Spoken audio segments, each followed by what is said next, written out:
चलिए, Indian national movement में अगला जो हमारा टॉपिक है लेक्चर 10 जो है ना। हम लोग पिछले जो 9वां लेक्चर था उसमें हम लोग 4 से 5 पार्ट देखे हैं। उसमें तो गांधी जी की जो 11 सूत्री मांग थी वहां तक हम लोगों ने खत्म कर लिया है। जो इम्पोर्टेंट कुछ 11 सूत्री मांगे थी है ना, उसको ऐप में भी डाल दिया गया है, उसका नोट्स भी डाल दिया गया है। अगला जो टॉपिक है हमारा क्या है, सविनय अवज्ञा आंदोलन। ठीक है, सविनय अवज्ञा आंदोलन 1930 में प्रारंभ हुआ और सविनय अवज्ञा आंदोलन के लिए जो रणनीति बनी, जो उसके लिए माध्यम तय हुए, जो कार्यक्रम तय हुए, वो सारा चीज हम लोग देखेंगे आंदोलन की समाप्ति होने तक का। ठीक है, लेकिन सविनय अवज्ञा आंदोलन प्रारंभ कैसे हुआ और सविनय अवज्ञा आंदोलन में जनता को फिर से जोड़ने के माध्यम क्या बने, ठीक है, इन सारे चीजों पे हम लोग आज चर्चा करने वाले हैं। कौन कौन से बिंदु होंगे, तो सबसे पहले आंदोलन का परिचय कि आंदोलन कब से प्रारंभ हुआ, आंदोलन की भूमिका क्या थी, आंदोलन की पृष्ठभूमि क्या थी, उसको एक बार चर्चा कर लेंगे शॉर्ट में।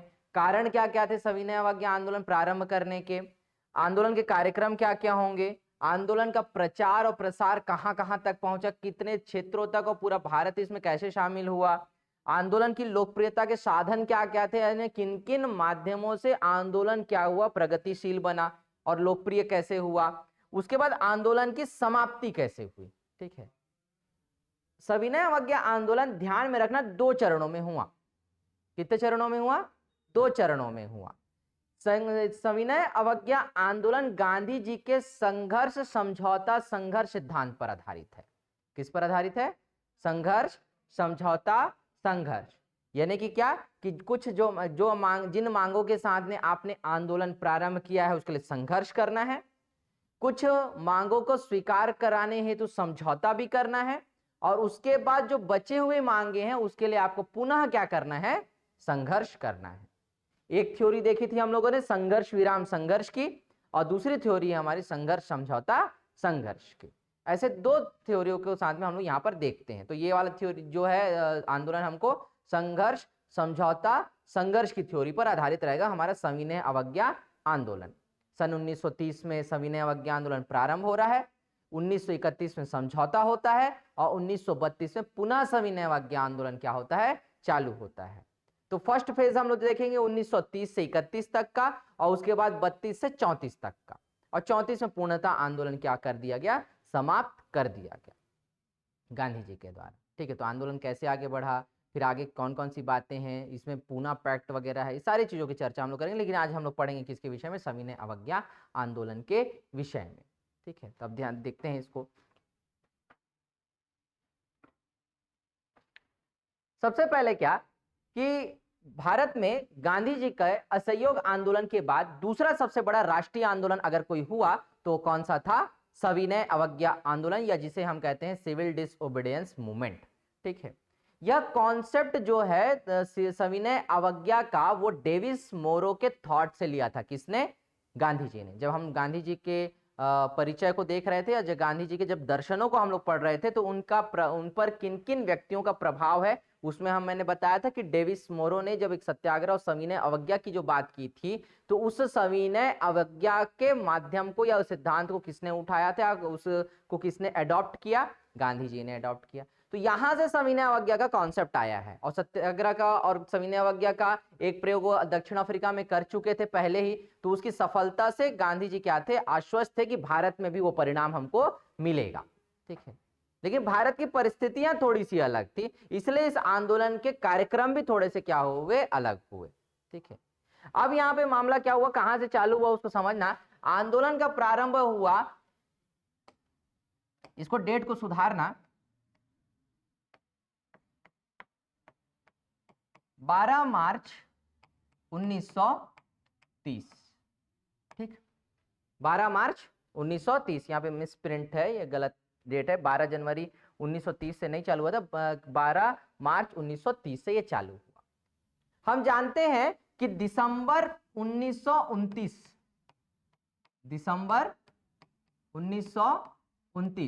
1929 में कहां का अधिवेशन हुआ?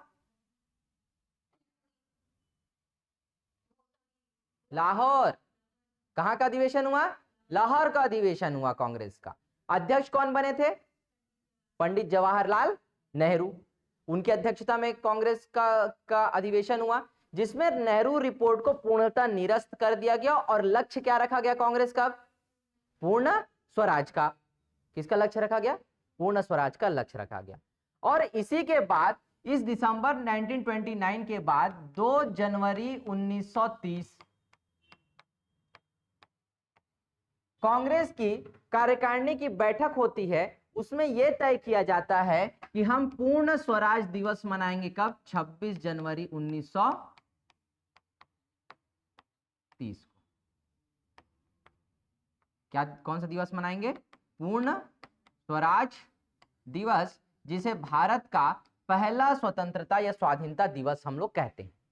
पूर्ण स्वराज दिवस है ना। प्रश्न पूछता है कि भारत का, दो तरीके से प्रश्न को इसको पूछता है कि भारत का पहला स्वतंत्रता दिवस कब मनाया गया। दूसरा प्रश्न ये पूछता है कि भारत का पूर्ण स्वराज दिवस कब मनाया गया। तो आंसर क्या है? 26 जनवरी 1930। ये कांग्रेस की कार्यकारिणी द्वारा 2 जनवरी 1930 को लिया गया है, क्या है? निर्णय है, जो साबरमती आश्रम में चल रहा है। कहां चल रहा है? साबरमती आश्रम में।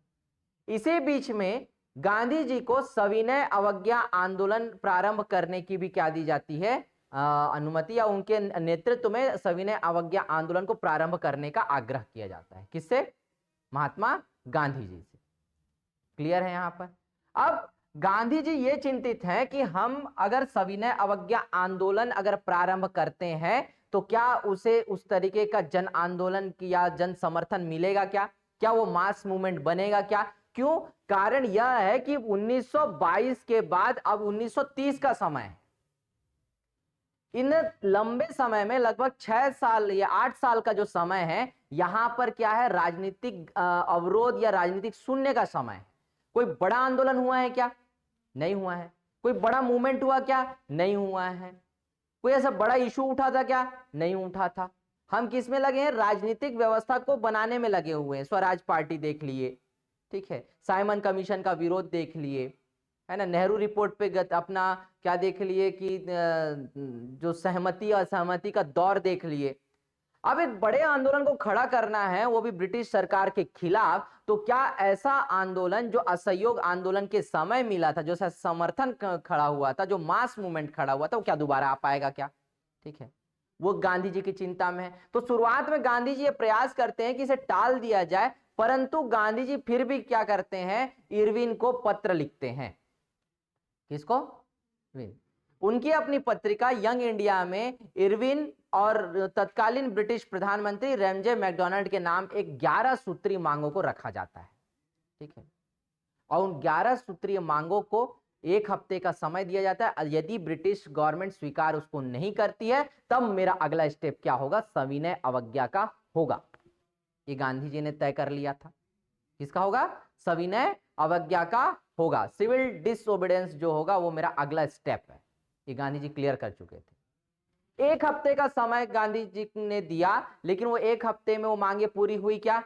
नहीं हुई। गांधी ने जो मांगे रखी 11 मांगे, 11 मांगे को स्वीकार नहीं किया गया, उसको इग्नोर कर दिया गया। ठीक है, यानी कि मैंने इजहार के लिए एक पत्र भेजा था, उसे इनकार में बदल दिया गया।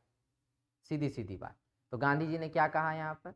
मैंने रोटी मांगी थी, मुझे पत्थर मिला, इंतजार की घड़ियां खत्म हुई। क्या कहा गांधी जी ने? मैंने रोटी मांगी थी, मुझे पत्थर मिला, इंतजार की घड़ियां खत्म हुई। ठीक है, ये गांधी जी का स्टेटमेंट है। किसके लिए? सविनय अवज्ञा आंदोलन, सॉरी, जो 11 सूत्री उन्होंने मांगे प्रस्तुत की, किसके समक्ष? इरविन के समक्ष। ठीक है, नहीं हुआ। अब गांधी जी ये तय कर चुके थे कि एक बड़ा मूवमेंट करना है, तो कैसे होगा? तो उसके लिए दांडी मार्च की पृष्ठभूमि तैयार की। कैसे आता है आप उसको देखेंगे अभी।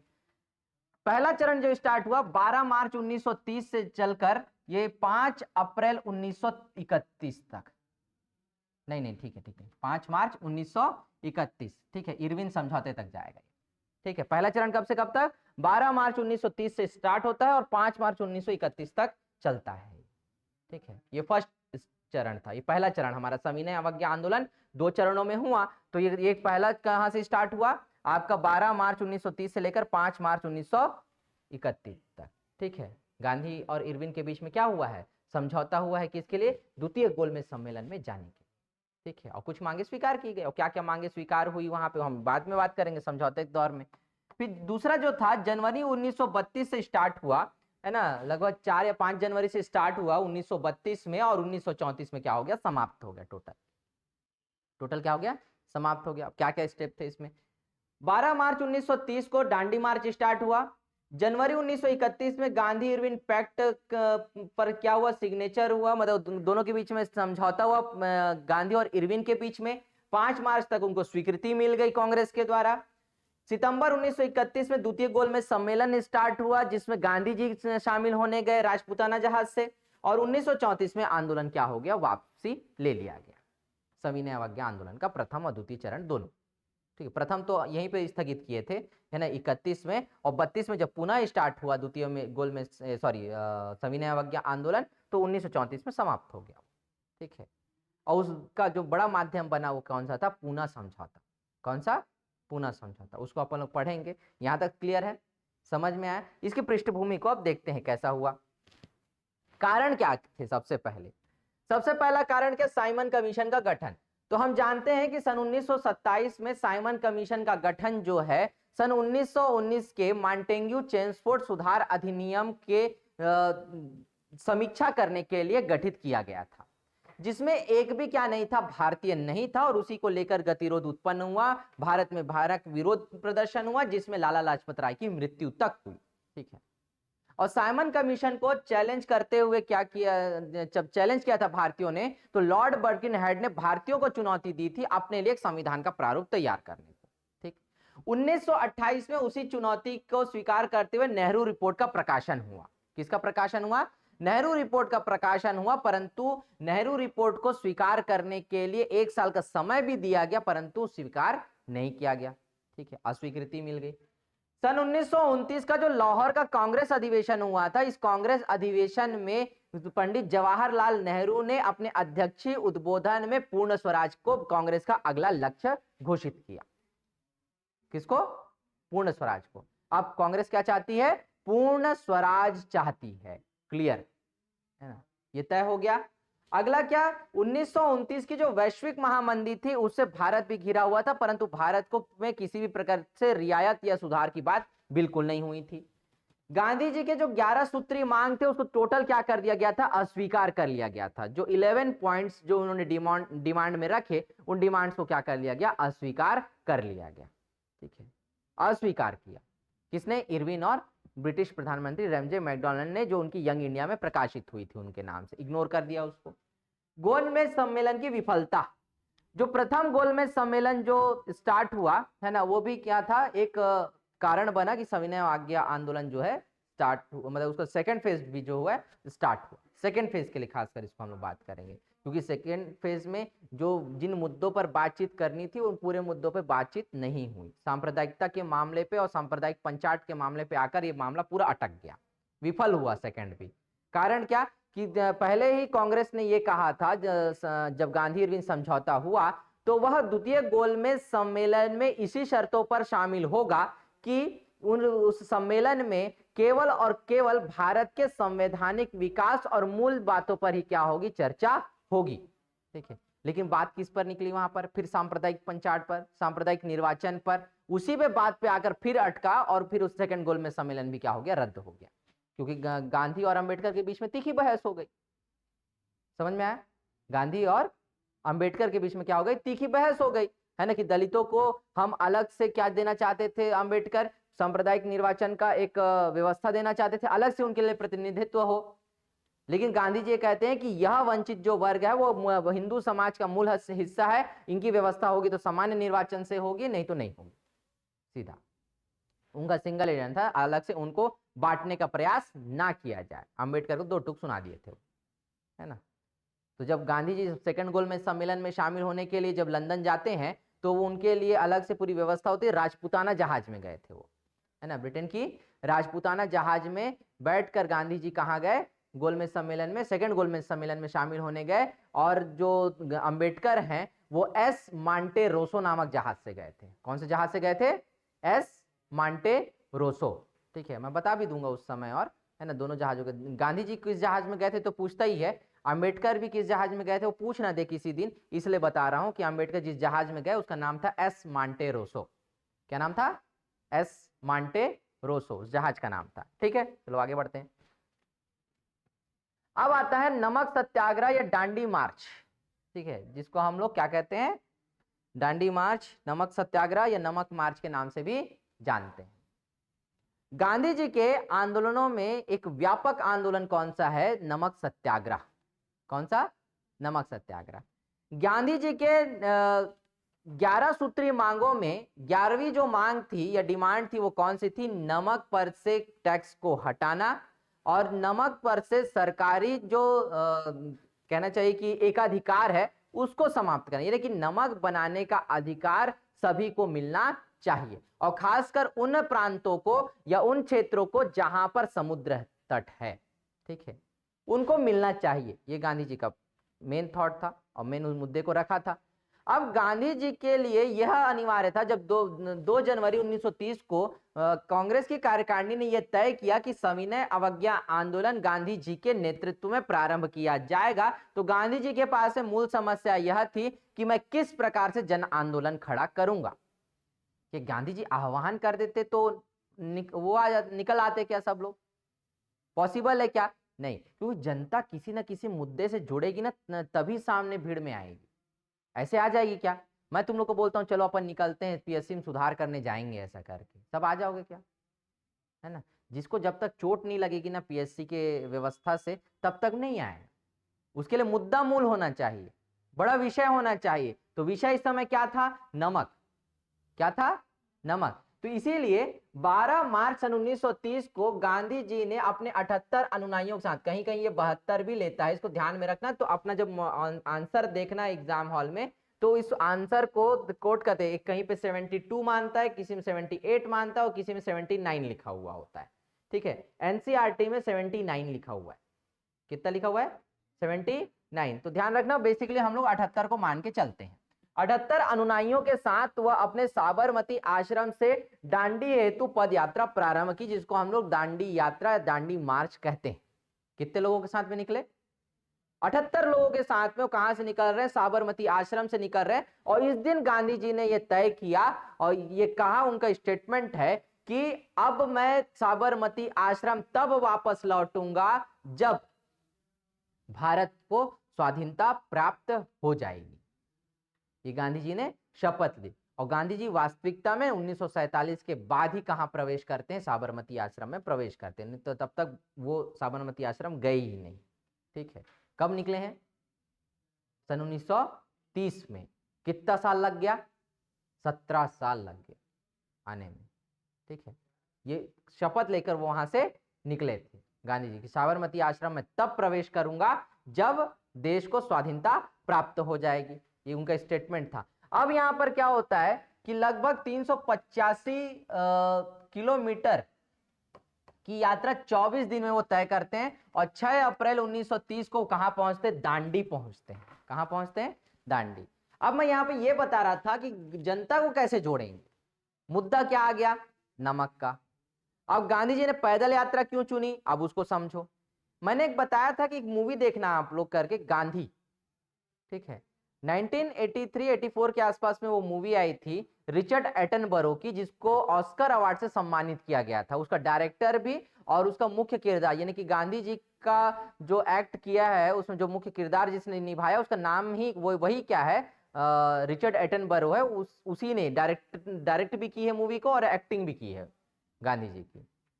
तो गांधी जी इस समय 78 लोगों के साथ में निकलते हैं, लेकिन जिस दिन दांडी पहुंचते हैं उस दिन लगभग उनके साथ में 6 लाख से ज्यादा लोग रहते हैं। 6 लाख से ज्यादा लोग, मतलब एक बड़ा मास मूवमेंट क्रिएट हुआ है। कारण क्या है? ऐसा क्या हुआ? गांधी जी एक नमक के मुद्दे को जन जन तक पहुंचेगा ये जानते थे और नमक का विषय लिया और हर गांव से होते हुए वो निकले और हर गांव में सविनय अवज्ञा आंदोलन के समर्थन में उन्होंने अपने उद्बोधन में कहा कि आपसे मुझे सिर्फ आपका समर्थन चाहिए इस नमक सत्याग्रह के लिए, ये कहते हुए निकले, है ना। एक उसी में ना एक लाइन है, देखना, वो एक जगह पे एक छोटे सा सीन है। गांधी जी चल रहे हैं, उसी बीच में, और इस पूरी यात्रा को ना कवर करने के लिए पूरी इंटरनेशनल मीडिया आई हुई है ना, इंटरनेशनल मीडिया, वैश्विक स्तर पर मीडिया के या समाचार पत्रों के हर वर्ग के संपादक पहुंचे हुए थे कि इतना बड़ा आंदोलन और इतनी बड़ी यात्रा किसके लिए चालू हुई है, नमक के लिए, और कहां चालू हुई है, ब्रिटिश भारत में चालू हुई है, इस बात को कहा गया।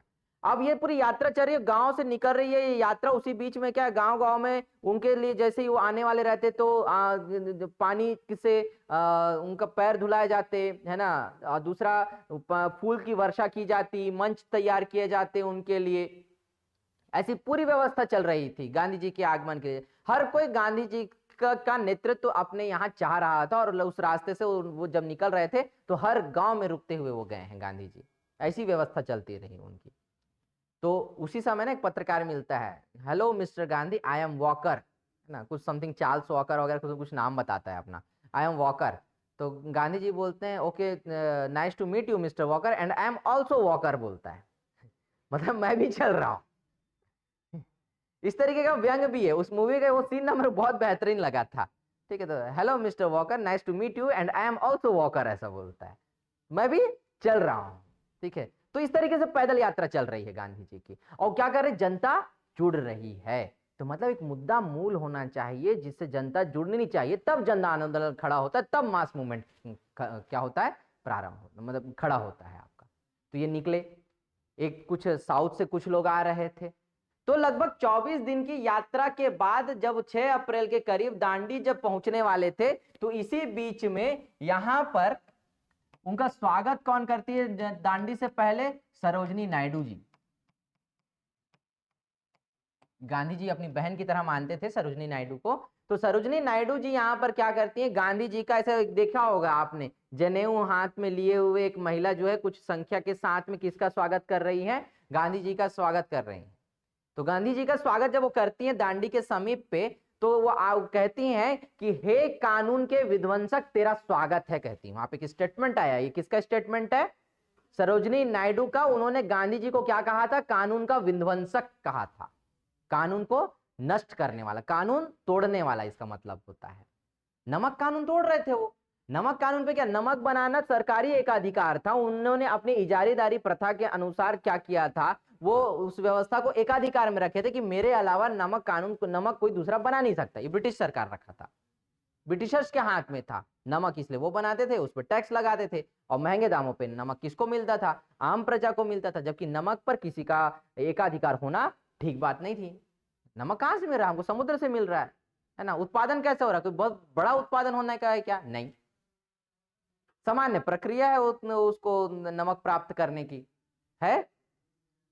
6 अप्रैल सन 1930 को गांधी जी कहां पहुंचते हैं, दांडी के तट पर पहुंचते हैं, यानी, और उसी शाम को, हालांकि वो 5 अप्रैल की शाम को पहुंचते हैं, यहां पर 6 अप्रैल से तो वो प्रारंभ होता है वो सविनय अवज्ञा आंदोलन। तो कैसे होता है, 5 अप्रैल की शाम को पहुंच चुके हैं 1930 को। आपने एक सीन देखा होगा, सभी छोटे छोटे जैसे वो बनाते हैं, खेत का मेड़ जैसा सा बनाते हैं, और उसमें पानी इकट्ठा करते हैं, किसका, समुद्र का, किसका एक पानी इकट्ठा करते हैं, समुद्र का। अब समुद्र का पानी जैसे ही वो भाप बन के ऊपर उड़ेगा तो नीचे क्या बचेगा, खारापन, उसका नमक बचेगा ना। इसी विधि से वो क्या बनाते हैं, नमक बनाते हैं। आपने एक दृश्य देखा होगा, गांधी जी के सामने उनका लाठी को खींचते हुए एक छोटा सा बालक चल रहा है, देखा है आपने, ये दांडी का सीन है, कहाँ का सीन है, दांडी का। और उनका डंडा जो पकड़ के जो खींच रहा है, जो दौड़ रहा है जो बच्चा, वो बच्चा उनका पोता है, उसका नाम है कान्हू। क्या नाम है, कान्हू। ठीक है, किसी का जगह पूछा था इस प्रश्न को, इसलिए बता रहा हूं, कान्हू। ठीक है, ये वो बालक था, ठीक है, उनका पोता गांधी जी का। अब यहाँ पर गांधी जी अगले दिन सुबह 6 अप्रैल को सुबह उठते हैं, और अपना दैनिक जीवन का जो निवृत्त है, सुबह उठने के बाद अपना भजन, अपना ध्यान, साधना वादना करने के बाद तैयार होते हैं। ठीक है ना, वैष्णव जन तेनो कहिए, हालांकि ये तो गीत तो बहुत बाद में, रघुपति राघव राजा राम पतित पावन सीताराम, ये उनकी आराधना है। आराधना कर लिए, उनका सुबह का पूजा पाठ हो गया, उसके बाद सारे लोगों के साथ में गांधी जी ऐसे मुट्ठी भर नमक हाथ में उठाते हैं, और कहते हैं कि आज से मैं नमक कानून तोड़ता हूं, और आज से सविनय अवज्ञा आंदोलन प्रारंभ होता है। ऐसा मुट्ठी भर नमक लेके, ऐसा मुट्ठी नमक गिराते हुए वो कहते हैं कि आज से क्या चाल प्रारंभ होता है, सविनय अवज्ञा आंदोलन प्रारंभ होता है करके।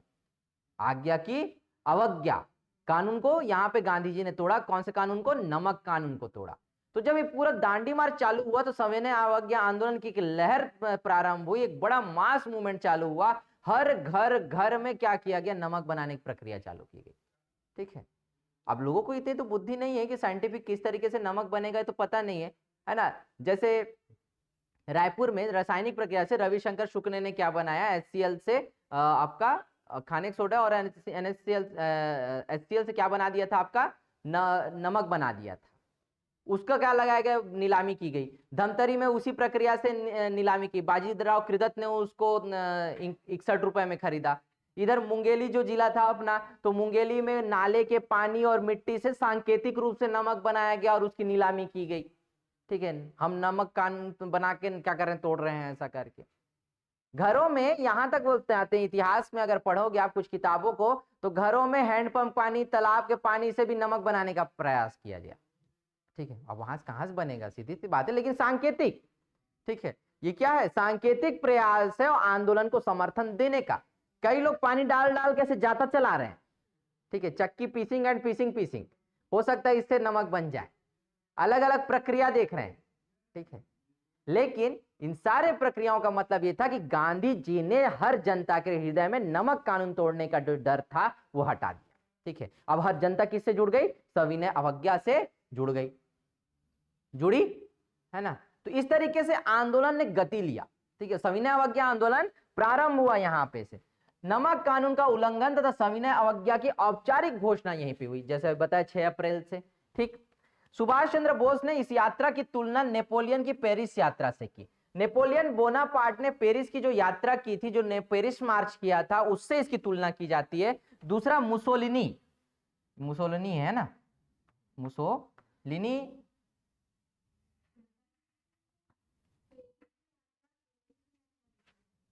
नहीं, मुसोलिनी का ना एक और है यात्रा, उसके पेरिस नहीं है, उसको मैं बाद में बताऊंगा। नेपोलियन की एक पेरिस यात्रा और एक जो है मुसोलिनी की कहीं उसका भी एक ये उसका मार्च है। हाँ, इटली का ना, रोम मार्च है ना मुसोलिनी का। हाँ, इटली का, हाँ ठीक ठीक ठीक, इटली का था ना, फांसीवाद का जनक है मुसोलिनी। तो इसकी जो रोम यात्रा है, यहाँ पर नोट टाइप करते वक्त दिक्कत हुआ होगा। ठीक है, तो नेपोलियन की पेरिस का पेरिस मार्च और मुसोलिनी का रोम मार्च। ठीक है, तो ये दोनों की तुलना की जाती है किससे? दांडी मार्च। ठीक है, किससे की जा गई है? दांडी मार्च। हालांकि ये बाद में हुआ है दांडी मार्च, तो दोनों की तुलना उससे की जाती है। किसने किया है? सुभाष चंद्र बोस ने। तो प्रश्न यहाँ पे एक बन गया आपका कि गांधी जी के दांडी मार्च की तुलना सुभाष चंद्र बोस ने किन नायकों के यात्राओं से किया है? एक बन गया, तो नाम आ जाएगा नेपोलियन बोनापार्ट और मुसोलिनी। ठीक है, मुसोलिनी को हम लोग इसलिए जानते हैं कि फांसीवाद का जनक है इटली में। कहाँ? इटली में। ठीक है, और नाजीवाद का जनक कौन है? कहाँ किया था? जर्मनी में किया था। ठीक है, चलो समझ में आया यहाँ तक किस तरीके से दांडी मार्च प्रारंभ हुआ। अब यहाँ से तो नमक कानून तोड़ लिया गया है। अब आंदोलन में कार्यक्रम क्या क्या तय किए गए थे? तो आंदोलन के कार्यक्रम थे, पहला नमक कानून का उल्लंघन करना और नमक स्वयं बनाना। ठीक है, सब नमक बनाओ, कोई टेंशन नहीं है। ठीक है, अब नमक कानून क्या करना है? तोड़ना है। ठीक है, जैसा भी possible, how is to be possible, ऐसा वाला, जैसा बने वैसा बनाओ। ठीक, करों को अदा ना करना। करों को अदा ना करने का जो कॉन्सेप्ट था कि हम टैक्स पे नहीं करेंगे, वो एक आखिरी चरम पर पहुंचने का स्टेप था। हालांकि कुछ कुछ जगहों पर कुछ कुछ चीजों के लिए ना लगान ना देना का ना लगान बंदी आंदोलन भी चलाया गया था इसके लिए। महिलाओं द्वारा शराब, विदेशी कपड़ों और अफीम की दुकानों पर धरना दिया जाएगा इस समय। सरकारी उपाधियों, नौकरियों का त्याग, विदेशी वस्तुओं का बहिष्कार, विदेशी कपड़ों की होली जलाना, सरकारी विद्यालयों और महाविद्यालयों का बहिष्कार, चरखा एवं सूत काटने पर जोर देना, जो समानता किसमें भी था? असहयोग आंदोलन में भी था। सत्य और अहिंसा को सर्वोपरि रखते हुए स्वराज्य की प्राप्ति कर सके, ऐसा आंदोलन चलाना। ठीक है, ये इनके कार्यक्रम तय हुए थे इस तरीके से। तो पूरा क्या है? रचनात्मक कार्यक्रमों के साथ में हमको विध्वंसात्मक बहिष्कार यानी असहयोग कैसे करना है, यानी उनकी आज्ञा की अवज्ञा कैसे करना है। वो लगान देने बोल रहे हैं, वो कर देने बोल रहे हैं, हम नहीं देंगे। ठीक है, वो नमक के लिए हम पर टैक्स लगा रहे हैं, हम नहीं देंगे। ठीक है, नमक कानून हम तोड़ रहे हैं, नमक बनाकर हम स्वयं क्या बनाएंगे? नमक बनाएंगे। इसलिए जितने भी तटीयवर्ती जो क्षेत्र थे, जो प्रांत थे, उन सभी लोगों ने, वहां के जो नेताओं ने क्या किया, जब हम उसका प्रचार और प्रसार देखेंगे तो वहां के नेताओं ने अपने अपने लोगों को संगठित करते हुए अलग अलग क्षेत्रों से अपनी यात्राएं की और नमक कानून तोड़ा है। ठीक है, उसको देखते हैं अब आगे। आंदोलन कहां कहां हुआ? तो आंदोलन असम में जिसका नेतृत्व कर रहे थे कौन? तरुण राम फुकान। इन्होंने सविनय अवज्ञा आंदोलन का नेतृत्व कहां किया? असम में। जदोनांग और रानी गार्डिनेल्यू, ठीक है, यहां पे एक आंदोलन हुआ था, जिया तरंग करके है, ये है ना, लरंग लिखा हुआ है, जिया तरंग ऐसा समथिंग कुछ नाम है इसका। तो जिया तरंग आंदोलन चालू हुआ, कहां चालू हुआ? मणिपुर में। कहां? मणिपुर में। ये 13 साल की बालिका थी। कौन? रानी गार्डिनेल्यू। ठीक है, ये एक आदिवासी बालिका है, 13 साल की थी, लेकिन इसने पूरे भीड़ का और पूरे आंदोलन का नेतृत्व किया मणिपुर में। पुलिस के लाठीचार्ज को भी इसने झेला है और पराक्रम अपना दिखाया। और जवाहरलाल नेहरू ने गार्डिनेल्यू को वास्तविक तौर पर रानी की उपाधि दी, है ना। उसके नाम के साथ जो रानी जुड़ा है, ये रानी की उपाधि किसने दी है? पंडित जवाहरलाल नेहरू ने। ठीक है, ये लड़की रानी है, ऐसा कहा था उसने। ठीक है, तब उसको रानी गार्डिनेल्यू ऐसा कहा जाता है। देखा होगा एक थोड़ी सी मणिपुर की फेस कट में एक महिला है, चश्मा पहन रहती है और एक थोड़ी सी तिरछी टोपी टाइप की टोपी लगा रहता है। मैं दिखाता हूँ इमेज। तमिलनाडु में किसने नेतृत्व किया? सी राजगोपालाचारी ने, चक्रवर्ती राजगोपालाचारी। स्वतंत्र भारत के पहले भारतीय क्या है? गवर्नर। पहले भारतीय क्या है? गवर्नर। ठीक। मालाबार में के कलप्पम, हाँ, के किलप्पन और टी के माधवन, इन्होंने नेतृत्व किया। धरासणा बंबई में सरोजनी नायडू, इमाम साहिब और मणिलाल गांधी। ये तब यह आंदोलन हुआ जब यहाँ की फैक्ट्री पर ये लोग धावा बोलने जाते हैं, तो उस समय गांधी जी को गिरफ्तार कर लिया गया था। तो नेतृत्व विहीन हो गया था यहाँ का आंदोलन, तो इन लोगों ने नेतृत्व संभाला था, सरोजनी नायडू, इमाम साहिब और मणिलाल गांधी। भयानक लाठीचार्ज हुआ यहाँ पर। ठीक है, उस लाठीचार्ज की आलोचना भी की गई है। पेशावर में चंद्र सिंह गढ़वाली ने नेतृत्व किया।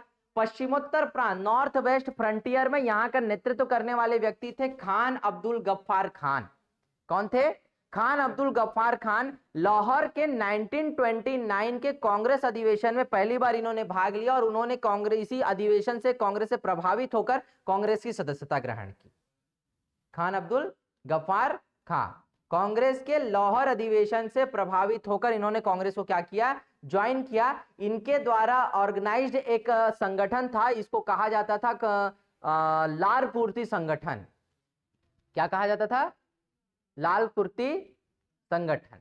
ठीक है, रेड शर्ट मूवमेंट बोलते थे इसको। इन लोग लाल कुर्ता पहन के निकलते थे और हाथों में ना रेशम का रुमाल होता था।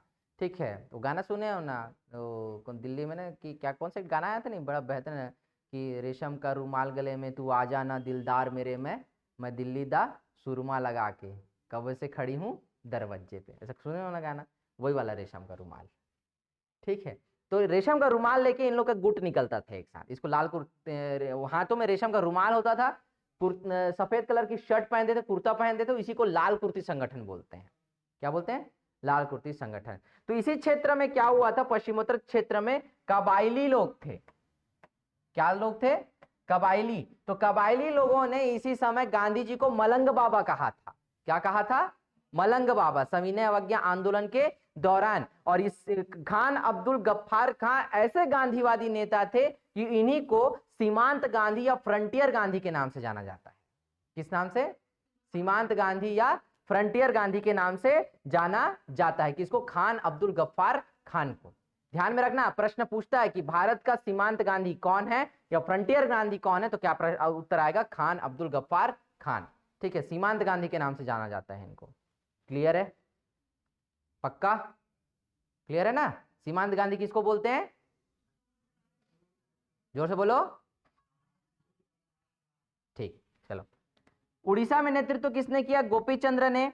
बिहार में चौकीदार कर रोको, है ना, ये आंदोलन चला था, चौकीदार कर रोको। ठीक है, गुजरात के खेड़ा में भूमि कर नहीं, ऐसा आंदोलन चला। ठीक है, दो जगह पर, एक बिहार में चौकीदार कर रोको और खेड़ा में भूमि कर नहीं, ऐसा दो आंदोलन चला यहाँ पर। तो इस तरीके से आंदोलन का प्रचार हो रहा था। तो अब कहाँ कहाँ और मुख्य हुआ? दक्षिण भारत में मुख्य रूप से आंदोलन किस रूप से बढ़ा उसको देखते हैं हम लोग। तो सबसे पहले आता है तमिलनाडु में। तमिलनाडु में बड़ा नाम था सी राजगोपालाचारी, जो एक गांधीवादी नेता थे, और गांधी के कहने पर ही उन्होंने कांग्रेस और मुस्लिम लीग के बीच में समन्वय, या फिर कहना चाहिए कि एक अलग मुस्लिम प्रांत की जो बात बार बार मुस्लिम लीग उठा रहा था, उसको लेकर एक उन्होंने फार्मूला बनाया था। उसको बोलते हैं सी राजगोपालाचारी फार्मूला। ठीक है, 1942 के आसपास में है, वो मैं बताऊंगा आप लोग को बाद में। तो इन्होंने त्रिचनापल्ली से लेके वेदारण्यम तक की पदयात्रा की। ठीक है, कहां तक की? त्रिचनापल्ली से लेकर वेदारण्यम तक की इन्होंने यात्रा की। ये तटीय क्षेत्र है ना वेदारण्यम, और यहां पर जाकर उन्होंने क्या किया? नमक कानून तोड़ा, नमक बनाकर। किसने? सी राजगोपालाचारी ने। ठीक है, कहां से कहां तक चला? त्रिचनापल्ली से लेकर वेदारण्यम तक इन्होंने क्या की? पदयात्रा की। ठीक, दूसरे मालाबार में, केरल का मालाबार तट है ना, तो यहां पर के केलप्पन ने और टीके माधवन ने यहां पर क्या किया? नेतृत्व किया। इन्होंने कालीकट से लेकर ना पय्यानूर तक की क्या की? पदयात्रा की। कहां तक की? पय्यानूर तक की। ठीक है, कालीकट से लेके पय्यानूर तक। ये याद रखना कि यहाँ पर कौन था? केलप्पन था। कौन था? केलप्पन और माधवन, ये दोनों ने यहाँ पे यात्राएं तय की। और यहाँ पर कौन था? सी राजगोपालाचारी था तमिलनाडु में। ये दो यात्राएं फेमस है दांडी मार्च के अलावा, जो बड़ी यात्राएं हुई। ठीक है, क्लियर है यहां तक? पक्का? चलो, धरासणा में क्या हुआ उसको देखते हैं। गांधी जी ने बंबई के धरासणा में को आंदोलन का क्या बनाया? केंद्र बनाया अपने आंदोलन का। गांधी जी ने धरासणा की नमकशाला को, जहां पे नमक फैक्ट्री थी या जहां पे नमक बनाया जाता था, नमक कानून तोड़ने का निश्चय किया कि वहां मैं जाऊंगा और क्या करूंगा? नमक कानून तोड़ूंगा, खुद नमक बनाकर। ठीक, इसी के लिए 5 मई 1930 को उन्होंने क्या कर लिया गया कि ये जब उन्होंने डिक्लेरेशन किया, तो उसके बाद गांधी जी को क्या कर लिया गया? गिरफ्तार कर लिया गया। गांधी जी को क्या कर लिया गया? गिरफ्तार कर लिया गया। और उसके बाद क्या हो गया? ये बिना नेतृत्व का हो गया। ठीक है, लेकिन यहाँ का नेतृत्व किसने संभाला? अब सरोजनी नायडू, अब्बास तैयब जी, इमाम साहब और मणिलाल गांधी ने। ठीक है, इन 4 लोगों ने क्या किया? यहाँ का नेतृत्व संभाल लिया। धरासणा पर जाने की योजना इन्होंने बनाई, और जैसे वहां पे पहुंचने वाले थे उससे पहले ही पुलिस ने निर्मम तरीके से इन पर लाठीचार्ज किया। किन पर? इन पर। इसमें महिलाएं भी शामिल है ना। सरोजनी नायडू पर भी लाठीचार्ज हुआ इस समय। ठीक है, लाठीचार्ज इन्होंने की है ना। और इस समय पुलिस की इस निर्मम लाठीचार्ज को कवर किया एक अमेरिकी पत्रकार ने। इसका नाम था वेब मिलर। क्या नाम था? Web Miller. वेब मिलर इस समय उसकी जो पत्रिका है उसका नाम है न्यू फ्री मैन। क्या नाम था उसकी पत्रिका का? New free man. उसमें वो लिखता है कि आज तक या धरासणा के जैसा दृश्य जो है मैंने आज तक नहीं देखा। उसने लिखा था अपनी पत्रिका में कि इस तरीके के लाठीचार्ज का दृश्य मैंने आज तक नहीं देखा। किसने लिखा? Web Miller. उसकी पत्रिका का नाम क्या था? New free man. कहां का था वो? अमेरिका का था। कहां का था? अमेरिका। ठीक, अगला आता है क्षेत्र लाल कुर्ती आंदोलन। तो किसके द्वारा स्थापित था यह संगठन? खान अब्दुल गफ्फार खान, जिसको हम लोग क्या कहते हैं? सीमांत गांधी भी कहते हैं। स्थान था पश्चिमोत्तर प्रांत। यहां का नेतृत्व कौन कर रहे थे? खान अब्दुल गफ्फार खान कर रहे थे, जिन्हें हम सीमांत गांधी, बादशाह खान, फक्र ए अफगान ऐसे नामों से जानते थे। ठीक है, इतने नामों से। ठीक है, अब यहां पर इन्होंने एक संगठन बनाया था। इस संगठन का नाम है खुदाई खिदमतगार। क्या संगठन था? खुदाई खिदमतगार, जो लाल कुर्ता पहनते थे। ठीक है, दीक्षा टाइप। ठीक है, क्या पहनते थे? लाल कुर्ता पहनते थे। वो डेली लाल जैकेट पहन के आती है ना, इसलिए। तो खुदाई खिदमतगार संगठन। ठीक है, तो लाल कुर्ता पहनते थे। इनके साथ ये आंदोलन चलाया। इनकी एक पत्रिका थी, एक मैगजीन थी, उसका नाम था पख्तून। क्या नाम था? पख्तून। इसको 10 रोजा के नाम से भी जानते हैं। किस नाम से? 10 रोजा। ठीक है, पख्तून नाम से इनकी मैगजीन थी। इनका फैक्ट क्या था? ये जो जिस तथ्य पे ये चल रहा था ये संगठन, वो क्या कहता था? एकनाथ ईश्वर ने, है ना, non violence shoulder of Islam नामक पुस्तक लिखी थी इस पर। ठीक है, फैक्ट क्या है इसमें? एकनाथ ईश्वर, इन्होंने non violence shoulder of Islam, ये किसके लिए लिखा है? खान अब्दुल गफ्फार खान के लिए। किसने लिखा है? एकनाथ ईश्वर। ठीक है, नाम क्या है बुक का? नॉन वायलेंस सोल्जर, है ना, सोल्जर है वो ना, non violence soldier of Islam. ठीक है, इस्लाम का एक अहिंसक सैनिक, इसका मीनिंग होता है। ठीक है, ये किताब किसके लिए लिखी है? खान अब्दुल गफ्फार खान के लिए। इस समय जो कबाइलियों ने, कबाइली है ना, कबीलों ने ही है, ये ध्यान में रखने, आप मिसप्रिंट हुए हैं, कबाइलियों ने महात्मा गांधी को क्या कहा था? मलंग बाबा। एक तरीके के ट्राइब टाइप के लोग हैं इन लोग, ठीक है, कबीले में रहने वाले ट्राइब्स लोग हैं। तो इन्होंने गांधी को क्या कहा है? मलंग बाबा। क्या कहा? मलंग बाबा। ठीक है, ध्यान रहेगा, प्रश्न पूछा है एक बार कि किन लोगों ने गांधी जी को मलंग बाबा का दर्जा दिया है या मलंग बाबा कहा है, याद रहेगा? क्लियर है? परफेक्ट, आगे बढ़े, चलो। मणिपुर का जदोनांग आंदोलन, जो जदोनांग के ने शुरू किया था, है ना, नागाओं ने जदोनांग के नेतृत्व में एक आंदोलन चालू किया जिसे जिया तरंग आंदोलन भी कहा जाता है। जदोनांग को जब फांसी हो गई इस आंदोलन के बाद, तो इसका पूरा नेतृत्व किसने संभाला? उनकी चचेरी बहन गार्डिनेल्यू ने। किसने? गार्डिनेल्यू ने। गार्डिनेल्यू की वीरता और उसके पराक्रम को देखने के बाद पंडित जवाहरलाल नेहरू ने इसे किसकी उपाधि दी थी? रानी की उपाधि दी थी। क्या दी थी? रानी की उपाधि दी थी। ठीक है, इस पर लाठीचार्ज भी हुआ था।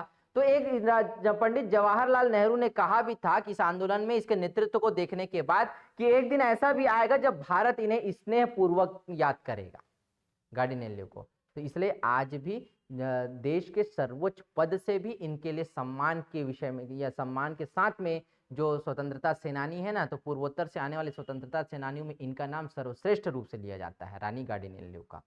ठीक है, ये देखना, अभी बीच में प्रधानमंत्री भी किसी विषय पर बोल रहे थे ना, तो उसमें इनका नाम उद्बोधन में लिए थे, रानी गार्डिनेल्यू का, है ना। सुनना, कौन सा उद्बोधन है मेरे को याद नहीं आ रहा है, ठीक है, देखना इसको। इन्हें गिरफ्तार किया गया और 1947 में इन्हें छोड़ा गया। सन 1930-31 में इस आंदोलन के बाद उन्हें क्या कर लिया गया था? गिरफ्तार कर लिया गया था। और कितने लंबे समय के बाद, यानी कि 17 साल तक वो किसमें रही? कैद में रही। और उसके बाद 1947 में इन्हें क्या किया गया? रिहा किया गया था। कब? 1947। ठीक है, इस समय इन्हें नागालैंड की लक्ष्मीबाई कहा गया है। क्या कहा गया है? नागालैंड की लक्ष्मीबाई। ठीक है, याद रहेगा। तो नागालैंड की लक्ष्मीबाई किसे कहते हैं? रानी गार्डिनेल्यू को। ठीक है, याद रहेगा। कहां से आती हैं ये? मणिपुर से। ठीक, ये इनकी तस्वीर है, डाक टिकट भी जारी हुई थी इनके नाम पे। ठीक,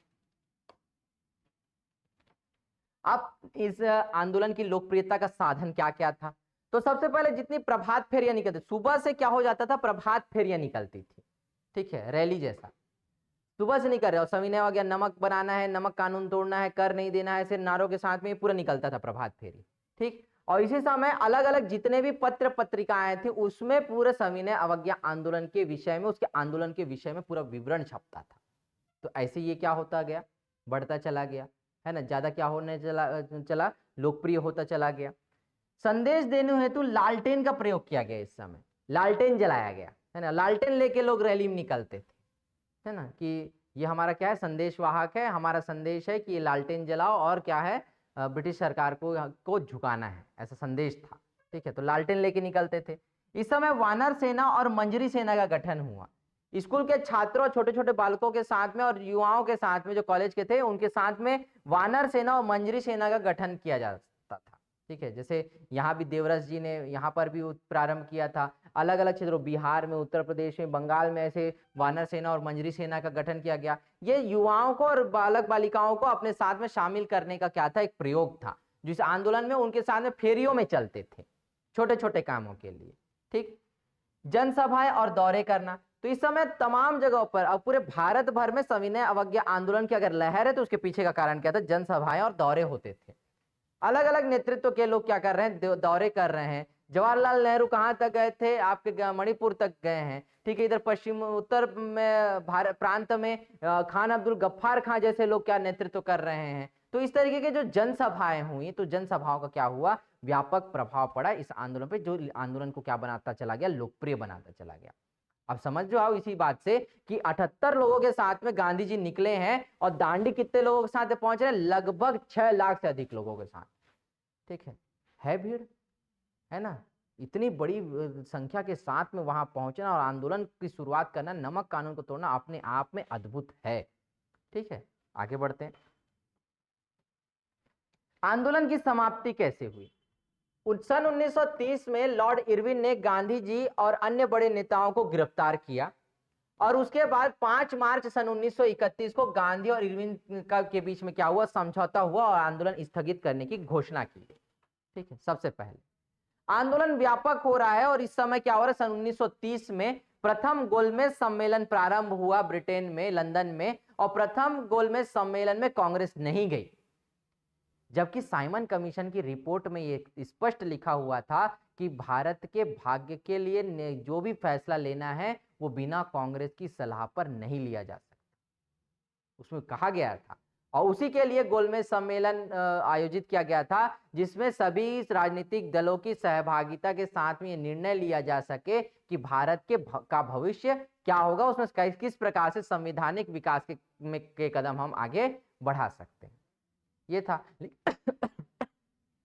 सॉरी, लेकिन आप ये ध्यान दीजिए कि जब पहले ही सम्मेलन में आपका कांग्रेस उपस्थित नहीं हुआ, कांग्रेस का कोई जनप्रतिनिधि नहीं गया, कोई प्रतिनिधित्व नहीं किया, तो वह सम्मेलन सफल होना था क्या? नहीं होना था, जाहिर सी बात है। तो वह असफल हो गया। दबाव किस पर आया? इरविन पे आया, तो इरविन को समझौते के लिए मनाया गया।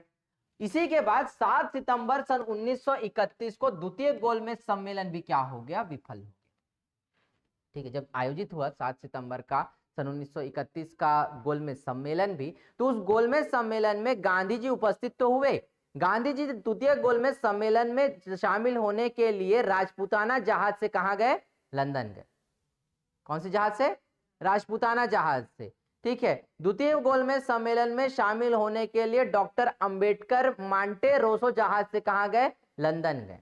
ठीक है, लेकिन बहस कहां के रुकी? सांप्रदायिक निर्वाचन की व्यवस्था पर या पृथक निर्वाचन मंडल की व्यवस्था पर, वहां पे बहस हो गई और उस बहस के कारण जो है उसका कोई भी क्या नहीं, परिणाम नहीं किया। परिणाम यह हुआ कि विफल हो गया। दिसंबर में खत्म हुआ, जनवरी में 1932 में गांधी जी वापस लौटे और वापस लौटने के बाद क्या हुआ? गांधी जी द्वितीय सविनय अवज्ञा आंदोलन को फिर से प्रारंभ कर। ठीक है, और वो कहते हैं उस समय पे कि जो ध्वज है ना, हालांकि मैं खाली हाथ लौटा हूं, वो कहते हैं कि जाहिर सी बात है कि मैं खाली हाथ लौटा हूं, लेकिन मेरे हाथों में जिस ध्वज को कांग्रेस ने थमाया था उस ध्वज को मैंने झुकने नहीं दिया है। ये किसका स्टेटमेंट था?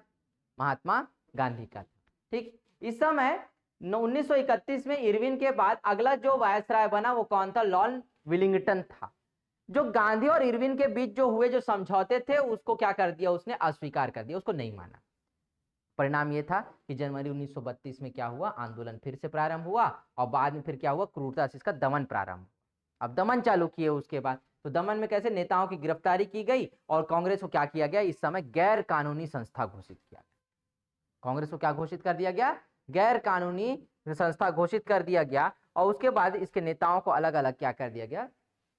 रख दिया गया। ठीक है, गांधी जी गिरफ्तार करके पूना की येरवड़ा जेल में डाल दिया गया। और इसी बीच में सन 1932 में क्या हुआ? ब्रिटेन के प्रधानमंत्री रेमजे मैकडोनाल्ड ने सांप्रदायिक पंचायत की घोषणा कर दी। किसकी घोषणा की? सांप्रदायिक पंचायत की घोषणा की, जिसमें दलितों को भी पृथक से निर्वाचन की क्या दे दी? व्यवस्था दे दी। जिसका विरोध किसने किया? गांधी जी ने किया। और किस पर आ गए? आमरण अनशन पर आ गए। परंतु सी राजगोपालाचारी, राजेंद्र प्रसाद, वल्लभ भाई पटेल जैसे गांधीवादी नेताओं के कारण जो है अंबेडकर और गांधी के बीच में समझौता हो पाया। ठीक है, इसमें मदन मोहन मालवीय का भी इंपॉर्टेंट रोल है। कुल 13 लोगों ने गांधी और अंबेडकर के समझौते पर साइन किया और गांधी इस समय तो जेल में थे, तो उनके बिहाफ में साइन करने वाले व्यक्ति जो थे वो मदन मोहन मालवीय थे। कौन थे?